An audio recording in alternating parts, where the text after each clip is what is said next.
C'est quoi ton jeu va vous faire découvrir ou redécouvrir un jeu vidéo, de société, de rôle ou de n'importe quel autre genre à travers une expérience marquante vécue par mon invité du jour. Installez-vous confortablement et bonne écoute.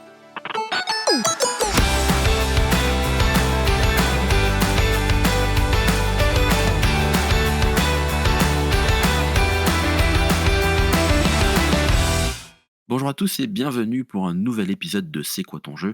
Je suis Joël, votre hôte comme d'habitude, et je suis très heureux de vous retrouver aujourd'hui pour encore parler de souvenirs marquants autour de la thématique du jeu. Je ne sais pas si vous vous en rappelez, c'était il y a un peu moins d'un an, je recevais ici Pierre-Olivier Valette, plus connu sous le pseudo de Despiello. C'était l'épisode 2 de CQTJ, donc c'était mes tout débuts, et vous y avez découvert notre passion pour la Formule 1 lors de cette émission. Eh bien, un an après, on va continuer à évoquer ce sport qui me tient à cœur, ce 24e épisode de CQTJ, et qui de mieux pour en discuter qu'un journaliste qui sait très bien nous parler de sport et donc de F1, entre autres sur l'émission des pistonnés F1 chez First Team Sport, c'est dur à dire, hein, First Team Sport, ou encore Pole Position sur Winamax TV et bien d'autres. Je suis très très content de te recevoir ici. Bonjour Emmanuel Moine. Bonjour Joël, j'espère que tu vas bien. J'ai adoré l'épisode avec Despiello et je suis très très content de pouvoir prendre la suite. Tu l'as plutôt porté bonheur sur la saison dernière en espérant que ce soit de même pour moi. Ah bah écoute, bah c'est très gentil, merci, je vais bien, j'espère que tu vas bien aussi. Et merci de t'être rendu dispo pour l'épisode. Écoute, on a des passions en commun, donc normalement ça devrait être intéressant, on a plein de choses à se dire. Carrément, on va peut-être pas trop saouler les gens avec ça, mais en effet, on va essayer de condenser un petit peu et on en parlera en off. Vas-y, avec grand plaisir. Alors comment vas-tu, en cette trêve hivernale de Formule 1? Bah écoute, le temps est long, plus de 100 jours sans Formule 1. Alors moi j'ai l'avantage de mener, on va dire, d'être sur deux disciplines de front. Il y a la Formule 1 bien sûr avec les pistonnets, avec pole position comme tu l'as très bien dit. Ouais, Mais il y a aussi le football et on a eu la chance d'avoir une Coupe du Monde absolument exceptionnelle à la fin de l'année. Donc ça m'a permis, si tu veux, voilà, de patienter un petit peu. La trêve Formule 1 était un petit peu plus facile à gérer. Parce que c'est vrai que moi c'est toujours un moment de tristesse quand une saison de Formule 1 s'arrête parce que tu sais, tu restes pendant 3 mois, un petit peu plus de 3 mois, 3, 4 mois, c'est ça. sans ton sport de prédilection. Et tu sais, c'est comme un grand vide et j'ai même peur que le monde change, si tu veux, de la fin d'une saison au début d'une autre. Tu sais que tous mes repères, que je perds tout, enfin bref, c'est une trouille que j'ai depuis gamin et c'est resté maintenant que je suis adulte et que je bosse un peu dedans. Je peux te comprendre, bien qu'aujourd'hui en plus on nous habitue à avoir un nombre de courses incalculable par saison. À l'époque quand il y en avait 17, des fois la trêve hivernale c'était 4 mois, 4 mois et demi. Donc aujourd'hui on attend moins, mais l'attente est souvent, insoutenable. Ouais, c'est exactement ça. Mais tu sais, c'est notre drogue à nous. Alors heureusement, c'est une drogue qui n'esquinte pas trop la santé. C'est une drogue Heureusement, qui est autorisée déjà. C'est quand même quelque chose d'important. c'est Et vrai, c'est vrai que bah, même si on se plaint du fait qu'il y ait de plus en plus de grands prix, bah, plus t'as de grands prix, plus t'es addict et t'as du mal à faire sans, quoi. Tu vois. c'est Donc, vrai. on va pas se mentir, hein. Il y a aussi une réalité, c'est qu'à la fin de la saison, il y avait beaucoup de fatigue parce que c'est un projet qui est personnel. On y reviendra peut-être un petit peu plus tard, mais Ouais, c'est énormément de travail. J'ai tendance à dire qu'on est des chauffeurs-livreurs. C'est-à-dire que le fait de présenter l'émission ou défendre nos opinions en plateau, c'est que 5% du travail qui est fait dans cette émission. ouais, Il y a tout ce qui se passe autour, la logistique, l'organisation, le fait d'aller chercher des sponsors, le fait de manager une équipe, le fait de créer des sujets, le fait de mettre en boîte et mettre en image tout ça, si tu veux. Donc c'est vrai qu'une saison à plus de 20 courses, généralement tu finis, t'es au fond du trou, on va dire, d'un point de vue physique, et d'autant plus quand il y a une Coupe du Monde qui suit derrière. Pour mettre un petit peu les choses dans le contexte de l'émission, tu vas nous parler d'un jeu qu'on va pas citer dans un premier temps, mais je le pose un peu à tous mes invités. Comment t'es venu l'intérêt pour le jeu? Alors écoute, moi je suis peut-être un peu anachronique par rapport à ma génération. Je suis d'une génération, je suis né en 1988, OK, c'est-à-dire que quand je suis né, les jeux vidéo existaient. T'avais déjà la Super Nintendo, la Mega Drive quand j'étais petit, hein, ouais, mais j'avais pas ça chez moi. Et j'ai grandi, tu vois, c'est-à-dire moi je fais partie de cette génération, alors pour les plus jeunes qui nous écoutent aujourd'hui, ça va leur faire bizarre, je fais partie de cette génération qui a vu Internet arriver et qui a vu l'ordinateur arriver dans son foyer. Moi, le premier ordi que j'ai dû avoir, je devais être en troisième ou en seconde. ouais, Et le modem 56K, tu sais, celui ouais, le fameux, qui faisait un bruit pas possible et qui coupait ta connexion téléphonique quand tu te connectais sur Internet et qui te permettait de voir une image en 10 c'est minutes. ça. Donc ouais, je devais être, allez, fin du collège, début lycée, on va dire ça. Et moi, j'ai jamais été trop gamer. Moi, de ma génération, mais toi, ça a dû être pareil, t'as dû connaître ça, Joël. Ceux qui n'avaient pas la console chez eux, ou qui n'avaient pas Internet, ou qui n'avaient pas encore de Ouais, PC, ils allaient, tu sais, dans des salles de jeu, en réseau et tout, pour aller jouer à Counter-Strike ou ce genre de trucs. carrément. Et moi, j'étais pas trop attiré par ce délire-là. Le jeu vidéo, il est venu, j'ai eu ma première console, ça a été une PlayStation.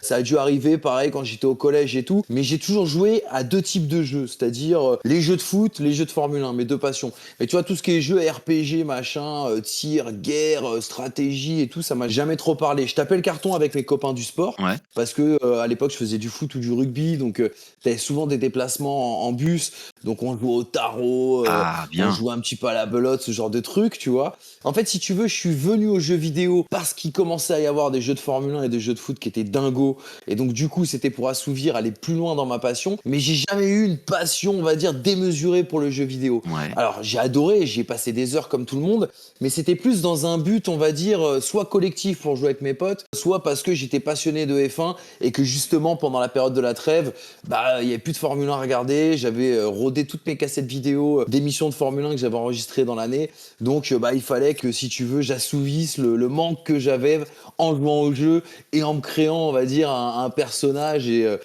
ouais, une vie parallèle, quoi, on va dire ça ainsi. Tu revis ta saison pendant la trêve hivernale, enfin c'est, Ouais, c'est ça. je comprends. C'est exactement ça. Tu revis ta saison, je m'inventais des histoires, tu vois. Je me mettais dans telle écurie et j'étais le nouveau pilote français qui allait Je crois qu'on l'a tous fait, peut-être enfin, marcher sur les plates-bandes d'Alain Prost. C'est vrai que le jeu vidéo, moi, pour moi, il a permis, si tu veux, de développer un imaginaire, développer des scénarios. Voilà, tu vois, c'était pas seulement jouer pour jouer, c'était me mettre dans la peau d'un truc, tu vois. Pour te donner une anecdote qui est complètement ridicule, ouais. la première fois que j'ai été champion du monde sur un jeu de Formule 1, je suis allé acheter une bouteille de mousseux à 2 € au Franprix à côté et je l'ai claqué dans ma douche, Ah quoi. c'est Voilà, énorme. tu sais, c'était la recherche de sensations, quoi. Ça a pas dû mousser beaucoup, hein. Ouais, non, non, c'était dégueulasse, il fallait surtout pas la boire, déjà j'étais mineur. Mais il y avait ce truc, je sais pas, j'avais besoin d'être en immersion dans un truc et vivre une expérience. Et puis, tu sais, maintenant, alors ça m'arrive, je commente du foot et je commente aussi quelques grands prix pour Winamax. Et je vais pas te mentir, ça a été aussi la première ébauche, c'est-à-dire que quand je jouais à des jeux de foot ou quand je jouais à des jeux de Formule 1, parfois je coupais le son et je commentais, quoi. Ce qui faisait vachement marrer mon daron le week-end, mais Bah, voilà. en même temps, c'est quoi de mieux pour apprendre, quoi, que l'instant réel comme ça? Non, mais c'est exactement ça. Et puis, t'avais le truc du live. Alors, bah, c'était chaud de jouer et de commenter en même temps. Et même parfois, tu vois, pour pousser le vice, tu pouvais me faire le replay de la course et la commenter en disant: Oh, regardez Emmanuel Moine, ce qu'il fait, il prend l'intérieur. C'est incroyable, le pilote français, il est jeune, personne ne le connaît. Enfin, tu sais, tu vois, des trucs, c'était complètement lunaire, mais c'était mon univers à moi de mec qui était complètement fou de sport et qui ne voyait en fait la vie que par ce prisme-là, quoi. C'était les copains, le foot et la Formule 1. Très bien, et quand tu parles de jeux collectifs comme les jeux de foot, tu jouais beaucoup plus avec tes potes aux jeux de foot ou en solo forcément aux jeux de F1 parce qu'on peut pas y trop y jouer à beaucoup? Ouais, ouais, ouais, c'est exactement ça. Alors, les jeux de foot, j'ai quasiment jamais joué en solo. Ça a toujours été avec les potes. Ça se partage en même temps. Exactement, et ça se chambre. Moi, j'ai toujours aimé cette ambiance-là, le côté un peu compétition, le côté je te chambre. Et le côté F1, c'est vrai que c'était un petit peu plus perso. Si tu veux, moi, le premier jeu de F1 auquel j'ai joué, alors c'était le tout premier Formula One qui s'appelait Formula One, hein. Je crois que t'avais pas de date ou quoi que ce soit, qui était sur la saison 95. Ouais. T'avais pas de mode multijoueur. Et quand j'ai eu la PlayStation, j'avais joué à Formula One 97, qui était le premier jeu de F1 qui t'offrait justement ce mode multijoueur avec cet écran splitté. Ouais, Et je me rappelle parce que à l'époque, la Formule 1 n'était pas hype comme aujourd'hui. ouais Donc aussi. quand t'avais ton pote qui venait chez toi, qui avait par exemple FIFA ou Formula One ou PES, Ouais, bah ton pote il disait non viens je te prends sur FIFA ou viens on joue à c'est PES. sûr. Mais tu lui proposais un Formula One, ça l'intéressait pas quoi, tu vois, c'était genre Non, ça ouais. c'est clair, c'est ça, enfin, c'est tous les jeux comme Gran Turismo et les F1, notamment F1 97 que j'ai eu aussi à l'époque, Hmm. c'était, genre j'y joue tout seul et puis, pas chier quoi, tu vois? Oui, c'est ça, exactement. C'était ton truc dans ta bulle, dans ton monde. Et c'est, tu vois, par rapport à aujourd'hui, où je vois, par exemple, si t'as pas F1 2022, bon, t'as raté ta vie, je comprends pas, t'aimes la Formule 1, t'as pas F1 2022, c'était bizarre et tout, etc. Ben, à l'époque, c'était pas un jeu dont tu te vantais vraiment. C'était un jeu dont t'étais fier si t'étais passionné de Formule 1. T'étais super content de l'avoir parce que c'était un trésor, notamment le 97, en vrai, qui poussait quand même le vice assez loin. C'était assez fou, tu vois, le niveau de détail auquel il était poussé pour l'époque. Mais tu le disais pas trop à tes potes parce que pour eux, les jeux de Formule 1, c'était les pires jeux de course qui existaient à l'époque sur C'est console. ça, et puis, pour jouer entre potes, c'était plutôt Mario Kart, Oui, donc voilà, exactement. C'est exactement ça. Donc du coup, avec ton jeu Formula One, t'avais l'air d'un mec chiant, quoi. oui, c'est ça. Tu été plutôt team PES ou team FIFA? Parce que je sais qu'il y a eu la guéguerre à un moment donné, quoi. Ouais, ben en vrai, j'ai souvent alterné. C'est-à-dire que le premier jeu, ça devait être FIFA 96, mais qui était super mal fait, avec des gardiens qui étaient merdiques, tu tirais d'à peu près n'importe où, et ça marquait, donc c'était un petit peu bizarre, c'était assez répétitif, avec des scénarios un peu chiants. Il y a le 97 qui avait été extraordinaire. Derrière, tu avais eu YesS Pro, qui était l'ancêtre de PES, qui était génialissime. Là, franchement, c'était Ouais, le coup de cœur. En plus, je le découvre sur l'année où on est champion du monde de football, tu vois, où le football ouais, tout à fait. bah, prend une part très importante, on va dire, dans ma vie. Et derrière, t'as FIFA 99 qui sort. Alors là, les gens qui nous écoutent doivent se dire, putain, c'est qui ces deux vieux dinosaures et tout, etc. Grave. Mais le FIFA 99, c'était un truc de dingo, tu vois, avec des cinématiques d'intro qui étaient complètement folles, avec un niveau, là, encore une fois, de réalisme réalisme qui était fou. C'est les premiers visages, tu sais. C'est les premiers joueurs avec les visages où tu reconnais les joueurs et tout, ce qui à l'époque est une dinguerie totale et tout. Ouais. Et puis en fait, derrière, il y a l'hégémonie PES. Et moi, il y a une édition qui va me marquer. Je crois que c'est PES 5 ou PES 6 Ouais. où justement, je vais y jouer avec mes potes et ça va même atteindre, on va dire, un truc qui est complètement fou. C'est que ma vie va tourner autour de PES 6. C'est-à-dire que je t'ai dit tout à l'heure que les jeux vidéo n'étaient pas très intéressants. Mais en fait, avec des potes, on est tellement accro à ce jeu-là. Ça arrive, On oui. est à une période, je viens de passer mon bac, je suis à la fac, je m'ennuie un peu, c'est-à-dire que j'ai mal choisi ma spécialité. Je rêve d'être journaliste sportif, mais il n'y a rien qui me permet d'être journaliste sportif avant un horizon, on va dire, de 4 ou 5 ans. Et mes potes sont dans la même problématique que moi, des potes d'enfance. On sait pas trop quoi foutre de notre vie et très vite, en fait, de la fac, on va se retrouver à faire un championnat PES qui va durer une saison, quoi. Où en fait, si tu veux, ça faisait des années qu'on jouait à ce jeu-là. Ouais. En fait, on n'arrêtait pas de se charrier à dire, mais qui est le meilleur de nous trois, quoi? C'est qui le meilleur, tu vois? Et donc on se charriait, tu vois, et c'était des compétitions à la muerte, quoi. Tu sais, moi, enfin, qu'on soit sur une après-midi, on va dire chill, qu'on Ouais. soit en vacances scolaires, qu'on soit même en soirée, tu vois. Si on arrivait en soirée, s'il y avait une PS2 qui traînait, tu vois, bah, il fallait qu'on se règle tout de suite à PES, quoi. C'était vraiment une obsession, ce jeu. Enfin voilà, et on avait notre style de jeu, notre truc, notre machin, et on avait nos manières de se déstabiliser. Tu vois, par exemple, mon pote qui s'appelait Xavier, qui jouait avec Arsenal et Thierry Henry, quand il était mené au score, il appuyait sur Start, il mettait un CD de musique brésilienne. Généralement, c'était du Chico Buarque. Et Ouais. moi, ça me rongeait mentalement, tu vois. C'est-à-dire qu'il rentrait dans ma tête, il me faisait une inception et là, il marquait. Que des trucs, des débats d'après-match. Tu vois, par exemple, quand tu perdais, tu avais toujours la mauvaise foi de dire, mais regarde les stats, j'ai eu plus de tirs cadrés que toi, j'ai eu plus de possession. Enfin, tu sais, comme si on était vraiment dans un match de foot, quoi. Ouais, bah, vous viviez le truc, intensément, Ah ouais, quoi. on vivait le truc intensément. Et en fait, cette année après le bac, où on est tous les trois à la fac, on se retrouve chez les uns les autres pour jouer à PES. Et puis en fait, on n'arrête pas de se trash talker. Et au bout d'un moment, on dit non mais attends, il y en a marre, tu vois, que chacun s'auto-détermine comme le meilleur. Ouais. Donc maintenant, en fait, ce qu'on va faire, c'est qu'on va prendre un cahier et on va noter tous les matchs, tous les scores, tous les trucs. Et dans un an, Toutes les stats et compagnie, ouais. voilà, c'est ça exactement. Et dans un an, on fait le bilan comptable et on verra qui est le C'est meilleur. pas con. Et donc pendant un an, on a fait ça. Et là où l'histoire est belle, c'est que si tu veux, donc pendant un an, on a quasiment rien branlé. Hein. C'est quand même ce qu'il faut aussi raconter, c'est que c'est que Ouais, ça a bon, bouffé un peu votre année, quoi. ça a un petit peu bouffé notre année. T'imagines bien que la fac, on n'y est plus trop allé. Bon, on avait quand même des boulots hein, étudiants. C'est-à-dire que je te dis ça aussi parce que aujourd'hui, on bosse tous les trois comme des malades. Mais c'est vrai que c'était un moment de notre vie, on avait 19 ans. On bossait chez McDo, on partait faire les soirées parce qu'on aimait bien la vie. Et puis hop, il y avait toujours ce moment et tout, etc. Machin, où on commençait à jouer aux jeux vidéo. Et il y avait, je sais pas, plusieurs parties par jour et tout, etc.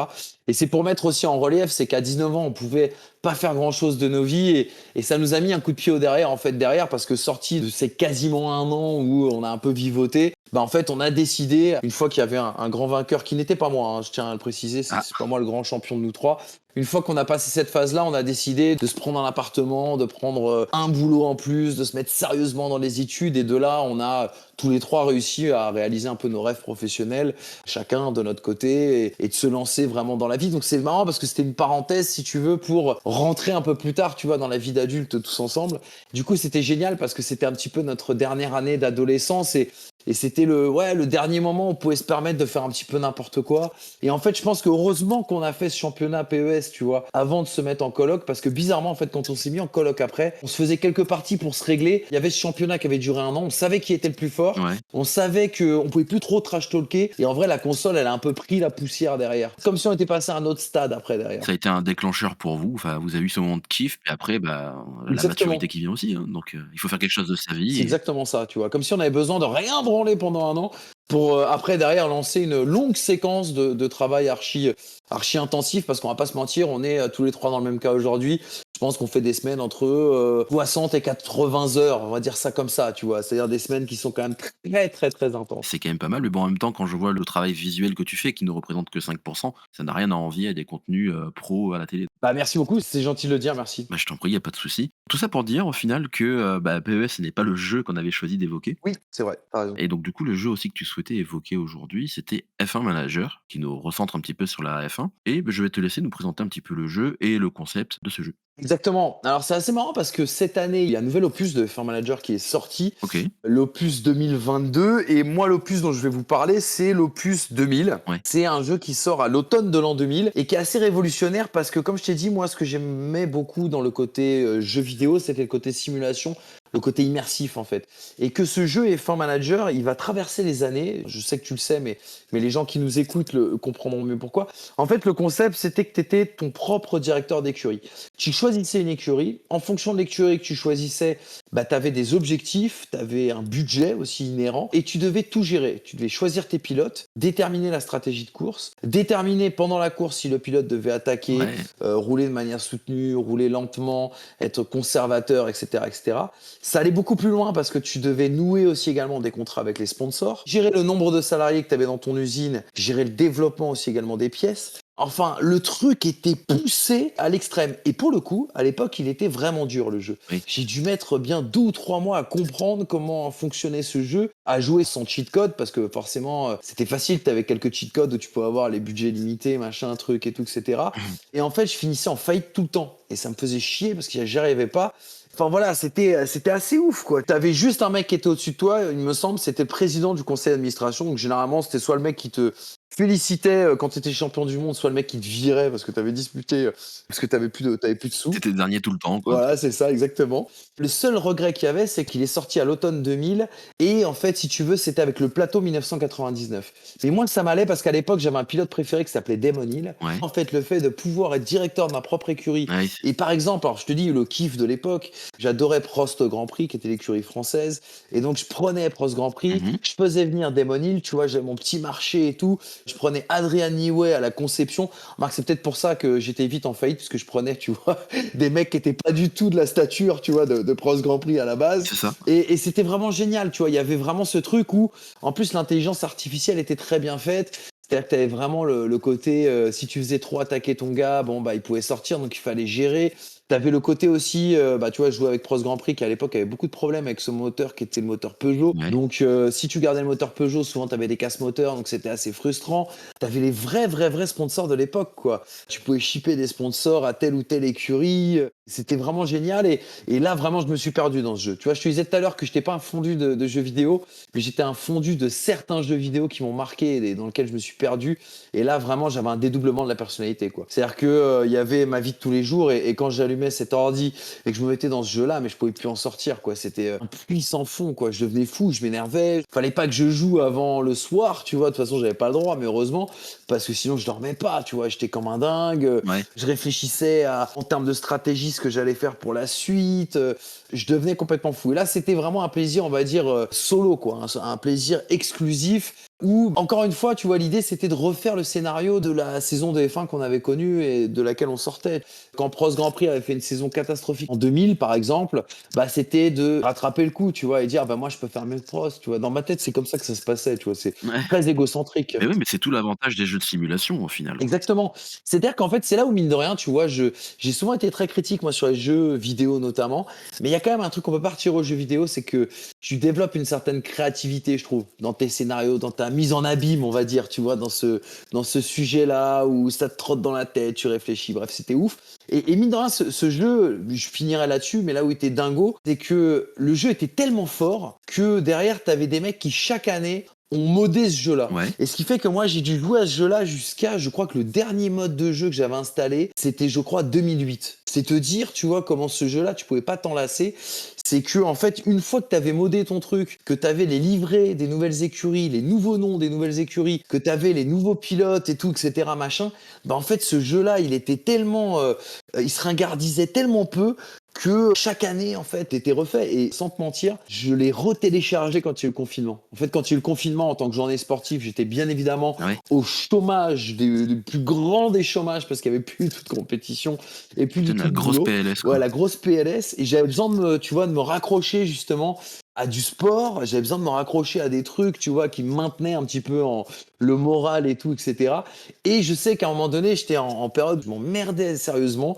Et je me suis dit, mais vas-y, retélécharge ce jeu, quoi. Et je m'étais rendu compte qu'il y avait un mec qui avait réussi à proposer des mods jusqu'à 2016, je La crois. durée de vie du jeu, quoi. La durée de vie du jeu et certains mecs qui sont allés très très loin, on va dire, avec ce jeu-là. Mais c'est vrai que c'était le seul défaut qu'il avait, ce jeu-là, c'est quand il est sorti, il avait 1 an de retard par rapport au plateau des écuries et pilotes qui étaient dispo, quoi. Ouais. Mais si tu le modais, bah, tu le rendais, on va dire, éternel, ce jeu-là. Alors, je pense qu'aujourd'hui, il serait il a quand même 22 ans de retard par rapport à ce qui est proposé aujourd'hui sur la version 2022. Mais tu vois, j'ai toujours pas essayé la version 2022. Je me suis fait quelques vidéos là de copains youtubeurs qui l'ont défendu et qui ont pas mal joué dessus, bah, des Pielo Ouais, notamment, hein, que tu avais ouais, reçu. ouais. J'ai encore du mal à sauter le pas parce que je sais que j'ai peur en fait qu'à l'âge que j'ai, si je retombe dans le puits sans le fond dans lequel j'étais tombé à l'époque, je peux pas me permettre. Je vais rater ma vie derrière, tu vois. Puis là, en plus, pour le coup, je crois que le F1 Manager 2022, tu as aussi la F3 et la F2 dedans, donc si tu fais tout le cycle, T'es foutu. tu pas fini, quoi. T'appelles ton patron et tu le préviens que tu reviendras pas de sitôt, C'est quoi. ça.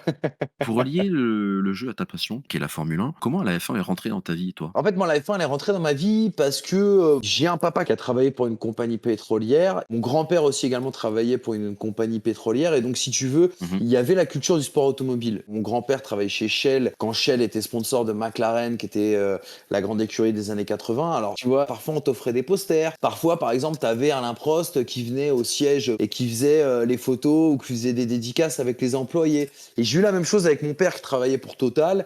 Il y avait un concours annuel qui concernait tout le monde, hein, du grand cadre au pompiste. Et c'était en fait 100 questions sur la Formule 1. Et derrière, celui qui avait le plus de réponses était invité à Manicourt, gagner 2 places. Donc avec mon père, tu vois, tous les ans, on se butait sur ce concours pour répondre à toutes les questions du quiz. Et une année, l'année 2006, on a réussi, 2005, on a réussi à faire un 100% sur les 100 questions. Je te parle d'une époque où, encore une fois, tout le monde n'avait pas Internet et tout. Donc c'était pas du genre, t'allais sur Google et tu tapais la requête et t'avais le truc. Fallait faire des recherches, on sortait des bouquins. Et c'est comme ça que j'ai assisté à mon premier Grand Prix, tu vois. D'accord. Donc il y avait cette culture-là. En Ouais. fait, le travail de mon grand-père ou celui de mon père les poussait déjà à regarder la Formule 1. Et donc très vite, ils m'ont mis devant. Mmh. C'est comme ça que je suis arrivé à ça. Et donc je suis tout de suite tombé amoureux. Ouais, ouais. J'ai tout de suite aimé ça, si tu veux. Et le premier souvenir, et je pense que ça va te parler, parce que je l'ai entendu quand tu en as parlé dans le truc avec des Piélos, je sais que j'ai commencé à regarder la Formule 1 avec mon père et mon grand-père avant. Mais mon premier gros souvenir marquant, ça reste le 1er mai 94 et ce Grand Prix d'Imola. Ouais, ouais, bien sûr, ouais. Parce que j'ai le souvenir d'être devant la télé, je me rappelle exactement où est-ce que je suis à ce moment-là. Je suis jeune, hein, je suis très très jeune parce que tu vois, je suis 88, donc 94, j'ai à peine 6 piges. Ah ouais, Et je me rappelle en fait surtout plus la réaction de mon père, tu vois, qui comprend qu'il se passe quelque chose, qui est dégoûté par son sport, qui est dégoûté par sa passion, qui est triste. ouais, C'est rare de voir tes parents tristes pour un truc qui se passe à la télé. ouais. Et je comprends là à ce moment-là que c'est bizarre. Et d'ailleurs, mon père, derrière, va moins regarder la Ouais, Formule 1. c'est ça, ouais. Je regarde quelques Grands Prix en cachette en 94, parce qu'à l'époque aussi ça passait à la télé sur TF1, hein, t'avais tous les Grands Prix qui passaient en clair. 95, je lâche, parce que Schumacher en fait me Ouais, dégoûte. ouais, je Moi comprends. j'étais fan de Damon Hill à ce moment-là. Je trouvais fou que le mec en fait ait vu son coéquipier mourir et qu'il ait continué la saison dans cette voiture. Ça c'est un truc qui m'a toujours... Alors après, ça s'est compris, enfin tu vois, plus j'ai grandi, plus j'ai compris que ces mecs-là en fait avaient un mental qui était différent du nôtre. Oui, Mais je sais qu'à la base, c'est ça qui a fait que j'étais fou de ce type-là. Et 95, il se fait poutrer par d'accord. Schumacher, donc très vite je lâche. Et c'est vraiment 96, je me rappelle, où Ouais, Grand Prix d'Australie, je me réveille, c'était le matin, c'était le premier Grand Prix de la saison. Je pensais tomber sur les dessins animés, je tombe sur ce Grand Prix, ouais. je vois Damon Hill qui part pas de la pole, il part deuxième ce jour-là, mais profite d'un problème de Villeneuve. Il prend la tête et là, il domine son sujet avec ses voitures à livrer Rothman, là, et ses couleurs, c'est Williams. Ouais. Moi, c'est une de mes livrées préférées. Moi, c'est pareil, hein. Franchement, bah, c'est notre jeunesse, quoi. Et c'est vraiment les voitures dominantes de l'époque, mais des couleurs qui sont Puis incroyables. c'est aussi, l'une des raisons pour lesquelles Williams aujourd'hui, même si c'est ce que c'est aujourd'hui, bah, restera, Oui, un truc à ne pas gâcher, à ne pas ah, casser. complètement. Un bijou. Et voilà, et donc c'était. Voilà comment c'est arrivé. Et là, de là et de 96, c'est devenu une folie. J'ai jamais lâché le truc, Et quoi. puis de fil en aiguille, ça en a fait, ton métier. Raison de plus, est-ce que tu peux te présenter en bref pour les gens qui ne te connaîtraient pas et qui souhaiteraient te suivre? Oui, bien sûr. Bon, Emmanuel Moine, à une lettre près, j'aurais pu être peut-être chanteur de variété française. Voilà, c'est souvent la blague qu'on me fait et elle est très bonne et je l'accepte parfaitement. Moi, mon rêve, c'était d'être journaliste, en fait, plus que sportif de haut niveau. Et je voulais travailler dans le foot et la Formule 1 et c'est ce que j'ai réussi à faire. J'ai commencé par des stages, j'ai travaillé sur Eurosport, sur une émission qui s'appelait Dimanche F1, où je faisais des petites fiches pour Margot Lafitte, pour les chroniqueurs. Ça m'a permis de mettre un pied dedans. Puis après, j'ai décidé, puisque j'étais en alternance pendant ma licence, de prendre toutes mes petites économies et de préparer justement les concours de journalisme. Donc j'ai pris une autre année sabbatique qui n'avait rien à voir avec celle des jeux vidéo. D'accord, ouais. Il y avait cette émission Dimanche F1 qui était géniale. Tu avais une autre émission qui était présentée par Roger Zabel qui s'appelait Autocritique. C'est Et vrai. cette idée de talk autour de la Formule 1 me fascinait. Parce que moi, c'était vraiment mes émissions préférées. C'était vraiment ce que je voulais. C'est-à-dire regarder ma course et écouter des mecs refaire la course, tu vois, débriefer la course, faire Ouais. des avis forts sur l'actualité et tout, enfin continuer si tu veux à digresser autour de la Formule 1 et autour de tous ces aspects. Et c'était mon rêve en fait, tu vois, vraiment mon rêve. Ouais, je vois, Je ouais. faisais des émissions de foot sur Dailymotion, je commentais des matchs pour la Fédération française de football, notamment sur le national. Enfin bref, je me régalais à faire tout ça. Et j'ai eu la chance de rencontrer Thomas Dufan et Erwan Abotret, qui sont les fondateurs de First Team, donc une chaîne YouTube. On s'était rencontrés parce que, en D'accord. fait, on était à Dailymotion ensemble. Et donc, on s'était vachement bien entendu. Et au moment donc, où je décide à mettre à 100% sur le sport, eh bien, ils m'appellent et ils me disent voilà, on veut lancer une émission de foot sur YouTube. D'accord. Il y en a peu qui le font. Et nous, on pense qu'on peut cartonner. On veut le faire avec toi. OK. Et eux ont monté le label First Team, ont signé avec Webedia et m'ont dit bah, vas-y, viens t'amuser sur le foot. Et en fait, à partir de là, C'est parti crescendo, quoi. c'est parti crescendo et tu sais, on dit souvent qu'il faut provoquer la chance, mais derrière, j'ai eu une chance extraordinaire parce que on lance l'émission de foot. Ouais. Sur la première émission, c'est sur le PSG, c'est sur la remontada. Ouais. On continue cette émission foot. On fait champion du monde en 2018, donc avec des audiences qui nous ont permis d'être à l'époque la chaîne YouTube, en tout cas, qui parlait de football. Alors les gens n'étaient pas toujours d'accord avec nos avis, mais c'était outrancier, mais en tout cas en talk, on était bien présents. Ouais. Donc ça a permis à la chaîne de grandir, à Thomas et Erwan de se faire connaître aussi en dehors du basket, parce que les gens les connaissaient beaucoup pour le basket, pour le hoopcast qu'ils faisaient sur Dailymotion et First Team qu'ils ont fait ensuite. Ouais. Je suis désolé, je suis très bavard, je mets beaucoup de détails. T'inquiète. Mais la chance que j'ai, c'est que le présentateur de cette émission qui s'appelait La Classe Foot, c'était Thibaut Vézirian. Et Thibaut travaillait le week-end en fait chez iTélé, ou je sais pas, ça s'appelait déjà peut-être CNews à l'époque. Et il travaillait dans une émission qui s'appelait 20h Sport. OK. Donc on va chez CNews, on est invité par Thibaut, moi pour parler foot, les gars pour parler foot et basket. Puis il se trouve que c'était le Grand Prix de Monaco 2018 et le mec qui devait traiter la F1 est malade. Ah. Et donc il se retourne vers nous et il dit mais est-ce qu'il y en a un qui est capable de parler F1 en plateau? Je dis ouais, moi je suis grave capable. La F1 c'est mon sport. Avant le foot, avant tout ça, c'est mon sport de ouf et tout, c'est mon sport. Donc tout le monde me regarde un peu hébété parce que je crois que les mecs découvraient un peu ça à ce moment-là.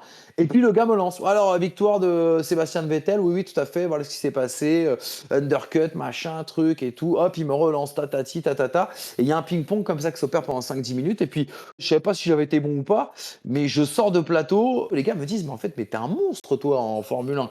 En fait, tu kiffes ça, mais attends, mais tu nous l'avais jamais dit. Ça fait 3 ans qu'on bosse ensemble et tout, etc. Ou 2 ans. Tu nous as jamais dit que tu kiffais ça. Je fais, ah, les gars, moi, je suis fou de ça, quoi. Fou de ça. C'est de là que partit l'idée des pistonnés. Et voilà. Et dans la foulée, ils me disent, mais propose-nous une idée, quoi. Faut qu'on fasse une émission, Manu et tout.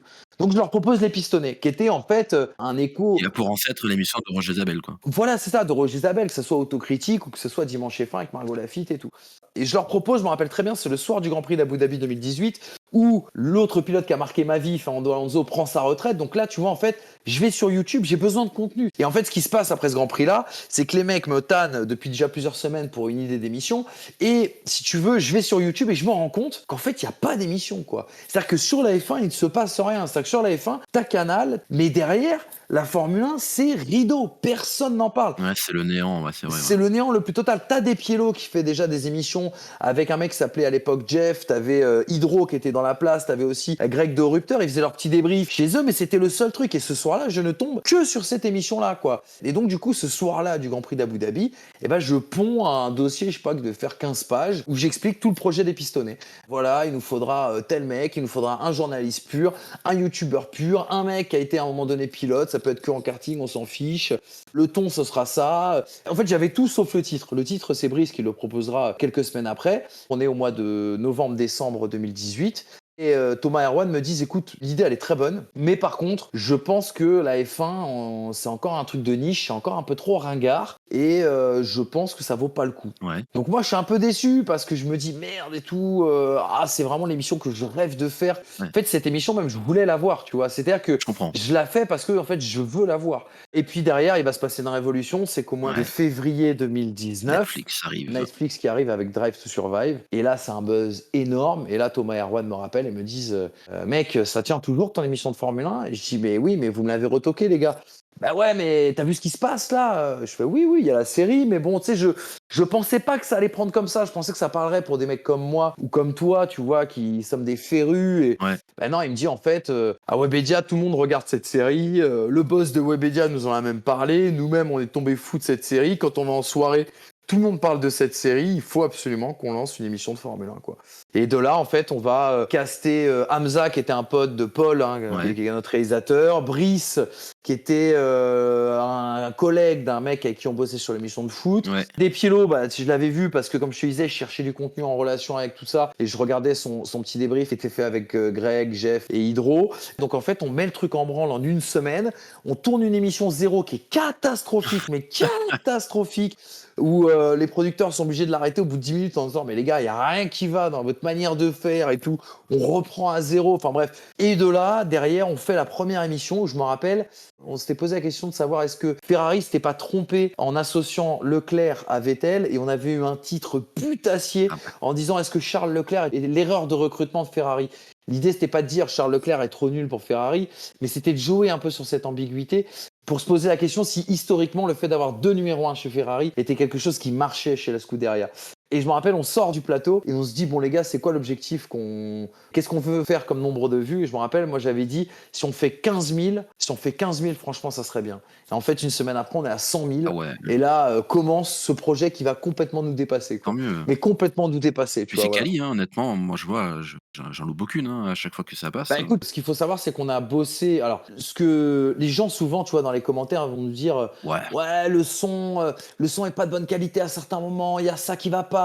Attention à la faute d'orthographe, etc. Mais c'est vrai qu'on essaye de faire en sorte que les gens ne voient pas que, en fait, on fait ça de manière complètement déstructurée. C'est-à-dire que moi, par exemple, tu vois, les émissions, on les enregistre à 9 heures. ouais. Moi, je vais faire un keynote de 110 pages qui va me prendre, on va dire, de la fin de la course jusqu'à 4 ou 5 heures du matin. C'est-à-dire quand j'arrive en studio, moi, j'ai dormi 2 ou 3 heures. Le mec qui est au son, c'est un chroniqueur bien connu de First Team. Le mec qui est à la réalisation, c'est Polo.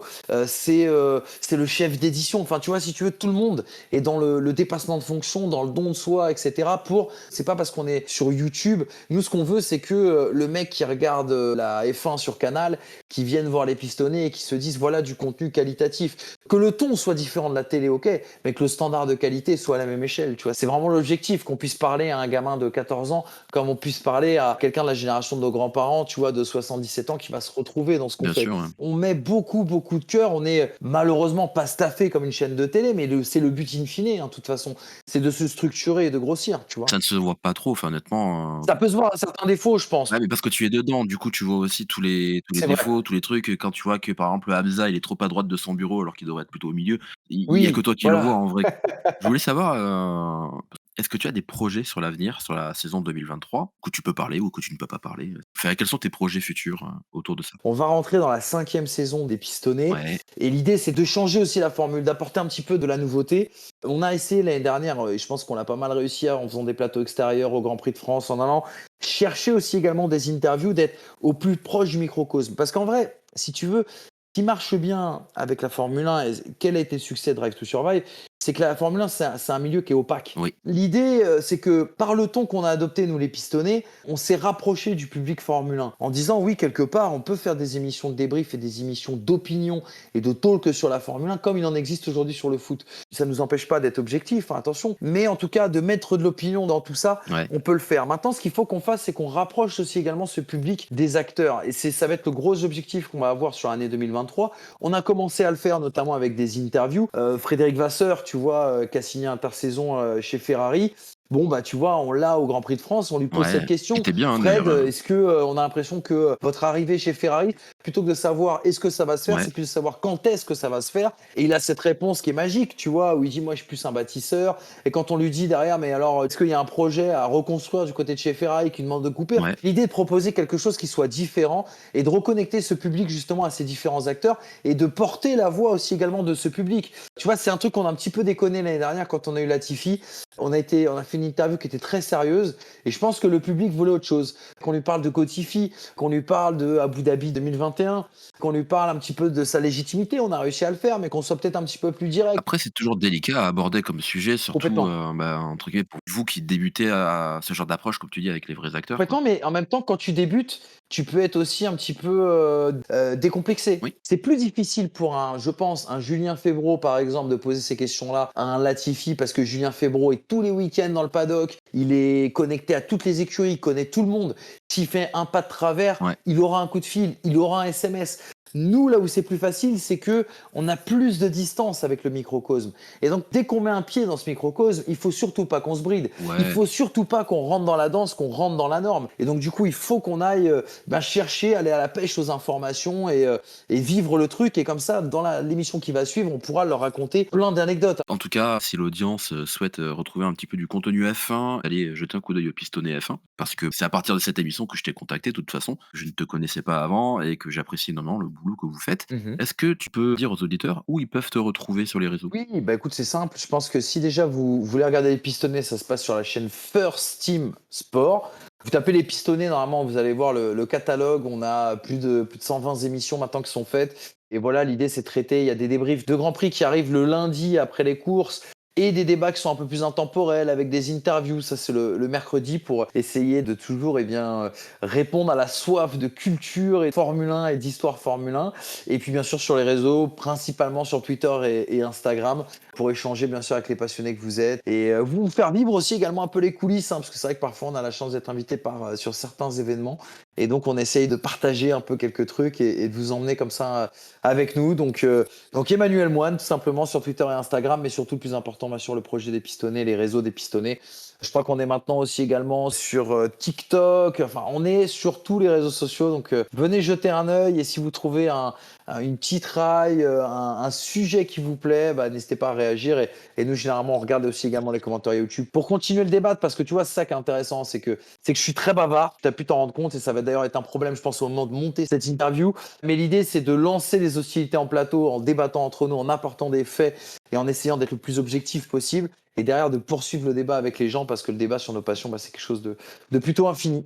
Exactement, je suis, tout à fait d'accord avec toi et surtout si on peut prolonger le plaisir, c'est d'autant mieux. C'est bon, c'était le but de ce qu'on a fait aujourd'hui. Je mettrai dans les notes de l'émission toutes les infos relatives à toi Mhm. et à First Team Sport. Bien sûr. Bah, écoute, merci de m'avoir accordé, ce petit moment délicieux. Merci beaucoup, Joël. Merci de ta patience et de ta qualité d'écoute, parce que c'est vrai que je me rends compte que je parle énormément. Non, mais comme tu dis, t'inquiète, je m'amuserai au montage après, il y a pas de souci. Tu passeras mes amitiés à tes 2 comparses de pistonniers, Brice Germain et Hamza Ramani, Bien sûr, qui me bien connaissent sûr. pas, mais bon, c'est pas très grave, je trouve qu'ils font un travail, très intéressant aussi. Et ben, je leur dirai. Ils sont toujours contents de le savoir et je leur dirai là-dessus, tu peux me faire confiance. Très bien. Et quant à nous, vous pourrez retrouver les informations du podcast sur le site cqtj.fr, sur Insta cqtj podcast et sur mon Twitter @joels82.